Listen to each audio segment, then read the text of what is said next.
Bachelor লাইফের কিচ্ছু miss করো না তুমি? না, ব্যাচেলার লাইফে আমি এমন কিছু করিনি যেটা এখন আমাকে মিস করতে হবে। এটা সত্যি শান্তনী।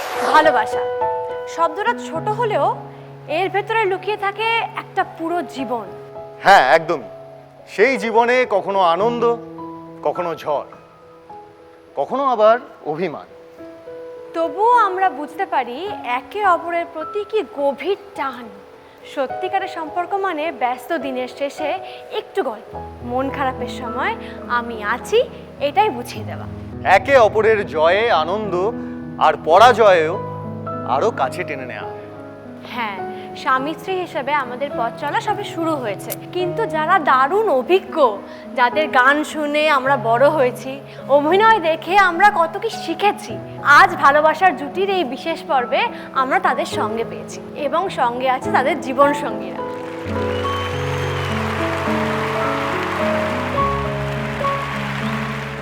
27 বছর আগে তোমাদের ভালোবাসার গল্পটা ঠিক কিভাবে শুরু হয়েছিল?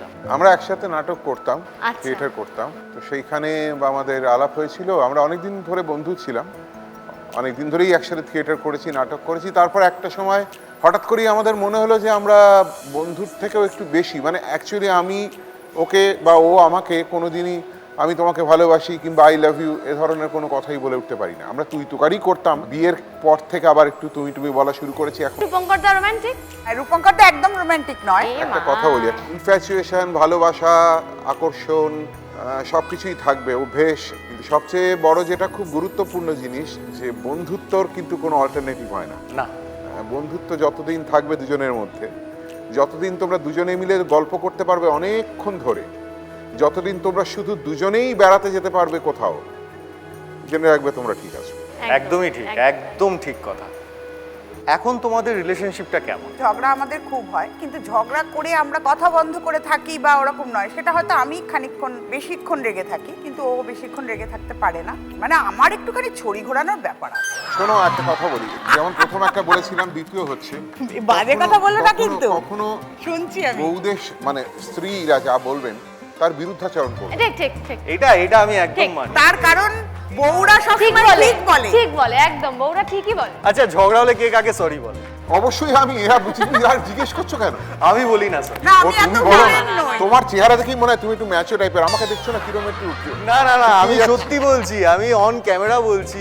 ঝগড়া হলে কি আমি কিন্তু সরি বলি। এবার একদমই না, পুরো উল্টো বললো। ভুলটা ও করে আর ও সরি বলে। এই রীতিমতো আমি প্রোটেস্ট আচ্ছা, করছি। তুমি কি রেগে যাচ্ছ নাকি? না, দেখলে রেগে গেলে সরি, তার মানে ওই বলে প্রুভ। একটু চেষ্টা করলাম মিথ্যে বলার, কিন্তু হলো না, সম্ভব না। এবার কথা বলবো স্বাগতা দি এবং জয়দার সাথে। তো তুমি তো আমার শাশুড়ি মা হয়ে গেছো, আমার মা হয়ে গেছো। তুমি কিছু বলো যে এখানে এসে তোমার কেমন লাগছে? এখানে তো অনেকবারই এসেছি, তবে তোদের দুজনের সঙ্গে খুব ভালো লাগছে। আমি তো মোটামুটি ডাইনোসর যুগের। ওদের 27 বছর, আমাদের 31 বছর। ও বাবা, ভালোবাসার জুটি দেখে তাই মনে হলো আমাদের বাড়িটার নাম হচ্ছে ভালোবাসার ভালোবাসা। আচ্ছা, বাহ। তো ভালোবাসার জুটি হিসেবে ঠিক আছে আমাদের এনেছো, ঠিক আছে, কিন্তু ঝগড়া জুটি হলেও কিন্তু আমাদের আনতে হবে, কারণ আমাদের ঝগড়া ছাড়া কিন্তু হবে না। আর সরি টরি বলার মধ্যে কেউ নেই। কিংবা কেউ কাউকে সরি বলো না? কেন সরি বলবো? আমার যদিও কোনো একটা সময় ভুল হয়ে থাকে, ওর প্রচুর ভুল হয়ে থাকে অনেক সময়, ও ও হয়ে যায়। ওর দিক থেকে ঠিক, আমি আমার দিক থেকে ঠিক। আমি ওকে বলি তুমি ওদিক থেকে 9 দেখছো, আমি আমার দিক থেকে 6 দেখছি। টপিক গুলো কি থাকে ঝগড়া? যে কোনো টপিক। তোয়াল এটা কেন বিছানায় রেখেছো হতে পারে। জয়দা, তুমি 31 বছর পরেও টাওয়েলটা বিছানায় রাখো? হ্যাঁ, তাহলে আমি কিছু ভুল করি না। তুমি তো আমাদের দুজনকে অনেক বছর ধরেই চেনো। আমাদের মধ্যে কি কি পরিবর্তন তুমি লক্ষ্য করো? পরিবর্তন চেহারার তো অনেকটাই হয়েছে, সেটা তো একটা এমনি ঘটনা। কিন্তু আমার যেটা ভালো লেগেছিল যখন তোদের দুজনের বিয়েটা হয়, আমার খুব ভালো লেগেছিল, কারণ সেটা খুব ভালো নাচে আর আমারও তো ডান্সের ব্যাকগ্রাউন্ড। তো রুবেলও খুব ভালো নাচে। বাহ, এটা দারুণ জুটি হলো তো এরা। এটা আমার ভীষণ মনে হয়েছিল যে খুব ভালো। এখন জানি না সংসারের নাচনটা কিরাম নাচছি সেটা বলতে পারছি না। ও দিদি আমাকে নাকে দড়ি দিয়ে নাচাচ্ছে। আমি এত ভালো নাচছি এখন, আসলে কোরিওগ্রাফার আমার পাশেই রয়েছে। আচ্ছা, এখন তোমরা কিভাবে সময় কাটাও? দেখ, ওর তো ট্যুর থাকে, অফিস ট্যুর থাকে, আচ্ছা, সেটা একটা দুজনকার ভীষণ একটা জায়গা, স্পেস তাহলে 31 বছর পর স্পেস পাওয়া যায়। না না, স্পেস এখনো পাবি, চিন্তা নেই। করে নিতে হবে। হ্যাঁ, করে Space নিতে করে হবে। নিতে হবে। খুব ভালো লাগলো। অন্যরকম ভাবে তোমাদেরকে চিনলাম, তোমাদের সঙ্গে গল্প করলাম। থ্যাংক ইউ আসার জন্য। দেবজিৎ দা একটু শুনি তোমার কাছ থেকে তোমার আর বন্দনাদির আলাপটা কি করে হলো? আমরা তো আসামের বেসিক্যালি, তো আমি যে অনুষ্ঠানে নাচ করতে মানে যেতাম, আচ্ছা তুমি ডান্সার? ছোটবেলায় যেমন হয় সবাই আমরা নাচ শিখেছি, তো সব জায়গায় গিয়ে দেখতাম যে ও গাইছে আর আমরা মানে ডান্সারের ওই সব যাচ্ছি, হ্যাঁ গ্রুপে। তো ওখান থেকেই আলাপ, তারপর তো এখন হয়ে গেছে ভালোবাসা, প্রেম, বিয়ে নিয়ে 25 বছর। দেবজিৎ তো চারিদিকে শোজ করে, এত জায়গায় যায়, তোমাকে সময় দেয়? মুম্বাইতে আমরা থাকি কর্মসূত্রে, তো আমার চাকরি, তো সময় পাওয়া যায়, পাওয়া যায়। যখন থাকে না তখন আসলে যখন সে কাজ মিউজিক থাকে, নিয়ে হ্যাঁ। বাড়িতেই থাকে। সো আমি মনে করি এটার একটা ব্লেসিংসও আছে এই এই profession-এ, পেশাতে হ্যাঁ। থাকার। আর বাড়িতে অডিও সেটআপ আছে, তো আমি ওখানে বসেই আমার কম্পোজিশন এগুলো সব করি, বানাই। তো এতে কি হয়, বাইরে যেতে হয় না, তো ঘরে বসেই অনেক ঘরে কিছু হয়ে হয়ে যায়। বাহ। ওরাও সময় পায়। এটার আবার একটা ডিসঅ্যাডভান্টেজও আছে। ধরো মিউজিক করছি, এসে বললো এটা এটা অর্ডার করতে হবে, এক্ষুনি করতে হবে, তো এই সব একটু আছে আর কি। তখন আবার রেগে যাই, আমার যদি স্টুডিওটা বাড়ির বাইরে হতো হ্যাঁ, তাহলেই ভালো হতো। আমি বলি যে, লোকে শুনেছিলাম 70-80 হলে একটু খিটখিটে হয়ে যায়, তুমি তো এখনই খিটখিটে বুড়ো।